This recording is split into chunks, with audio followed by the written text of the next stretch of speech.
Welcome, wrestling fans. Welcome to Curtain Jerkin. As always, I'm your host, Jacob Grondy, reporting for the Main Event Marks YouTube channel. You can also check me out on Spotify. However you're listening to my voice, I appreciate it. And I'm going back to back. Not like Drake. I think that it's important to not do things that Drake does in the current climate. But I am going back to back. I recorded a show yesterday. It's up now. It's talking about mostly AEW, a little bit about WWE, but today we're going all in on WWE because why? Because Raw happened last night. Everyone knows about Monday Night Raw. I feel like even if you're not even a wrestling fan, you know about WWE Raw, but you might not know what took place last night. Damian Priest, still world champion after Backlash, out there with Judgment Day. They hug it out.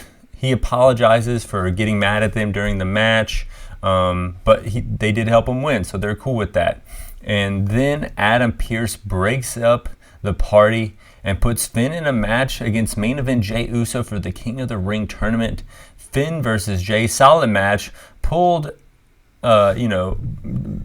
Drew McIntyre pulled out of the tournament because he wasn't cleared. CM Punk chants as he appears in the arena. Spear, 1, 2, 3. Jey advances in the King of the Ring tournament. And then that was kind of the theme of the night, these tournament matches. But Punk does show up taunting McIntyre for losing the title in 5 minutes and 46 seconds and also for leaving the arena. Says he's waiting in the ring that amount of time to more or less continue to mock McIntyre. I put up a poll on Twitter about 12 hours ago suggesting, asking, the listeners or the people that take part in polls on Twitter, what or who you thought was the best promo out of the two, Drew McIntyre or CM Punk. And it's a tie right now, 50-50. Down the middle, which surprises me. I bet 2 years ago or even 6 months ago, you would never have suggested that Drew McIntyre would be tied in a poll like that with CM Punk. But I got to give the nod to Drew McIntyre. I love Punk, but Drew's been killing it on the mic. And Punk, I think, he has his moments here, but he's not as good as Drew is in 2024 on the mic. But we also, moving on, we have some more tournament matches. Ilya Dragunov versus Ricochet. Ilya fresh off of his, title reign in NXT. Ricochet fresh off of his tournament win with WWE Speed. Burning Hammer roll through into a Lion Salt by Ricochet. This was great. 1, 2, no. Dragunov kicks out. Dragunov hits some knees, but misses the back fist. Gets hit with a Poison Rana from that. But then Ricochet goes for the Lion Salt one more time. Eats a forearm while he's upside down. Boom. Motherfucking H-bomb. Ricochet counters with a lung blower. 1, 2. Ilya kicks out again.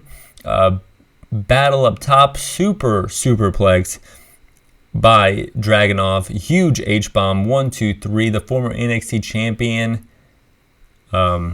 bleeding from his forehead, gets the victory. Super solid match. Great match. We also had Sheamus versus Gunther. This match was awesome. In this King of the Ring tournament here. This I don't know what was the better match. I don't know. Sheamus versus Gunther, big fight feel here for days.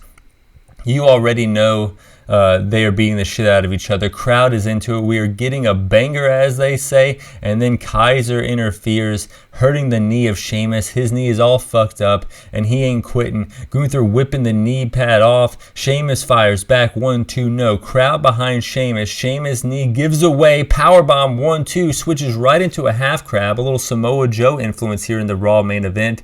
Brogue kick. 1, 2. Gunther kicks out. Half crab again. Gunther really wrenches back, and Sheamus taps out. Gunther advancing in the King of the Ring tournament. So we had Gunther, Dragunov, and Jey Uso all advancing in the King of the Ring tournament last night. So we saw a little King of the Ring. We also saw a little Queen of the Ring, Natty Neidhart versus Io Sky. Damage control interferes. Moonsault 1, 2, 3. Io Sky advances. Ivy Nile versus Zoe Starks. I think I like Ivy Nile, but she does eat a Z360 to the dome. Zoe Stark advances.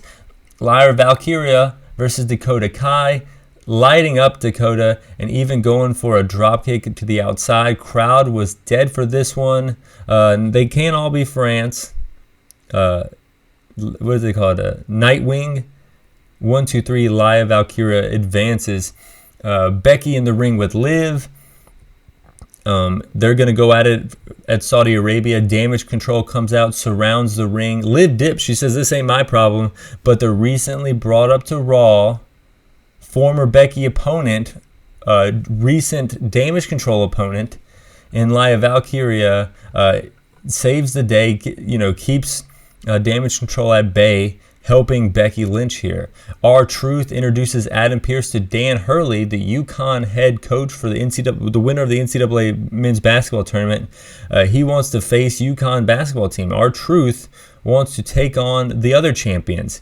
Miz is, the great, point of reason here. He's doing a great job selling this ridiculousness from R-Truth, which is an important part of a comedy team. You have the ridiculous guy. You have Kramer, but you need a George. You need a Seinfeld. You need a guy to react to the silliness for the silliness to be as funny as it is. And Miz did a great job with that. Bronson Reed and Chad Gable, they're going at it. Sami Zayn comes out and attacks both of them. Ref calls it off. He turns his attention to Reed. He turns his attention to Chad Gable. But Sami didn't think this one through, because now you got two guys who want to whoop your ass for whooping their ass. And that's exactly what happens. Gable tries to hit a suplex. Reed gets in the way, attacks Sami Zayn, and then attacks Chad Gable. So, King of the Ring tournament, great so far. Queen of the Ring tournament, good so far. Monday Night Raw was good. Monday Night Raw was really good. Two great matches. You usually don't have any good matches on Raw. You have maybe one good match every other week or something, but here was two really, really good matches on Monday Night Raw this week, so you got to give it to them. That's my Monday Night Raw review. Better than most. If I had to rank this Raw from 1 to 10, I would say this Raw is better than most, which I think they needed to do something like that, because they're coming off a Backlash, super hot crowd. I think maybe more people are tuning into this show than usual because of this super hot crowd. You had, the Jey Uso down since day one-ish light show entrance going viral, and then that's when you kick him off at the top. I also think this is a good time of year to do the King of the Ring. It's like they planned it or something. Right after the draft, get the rosters over, go to Saudi, and have a great fucking time. It's pro wrestling. Y'all fly high. I'm out.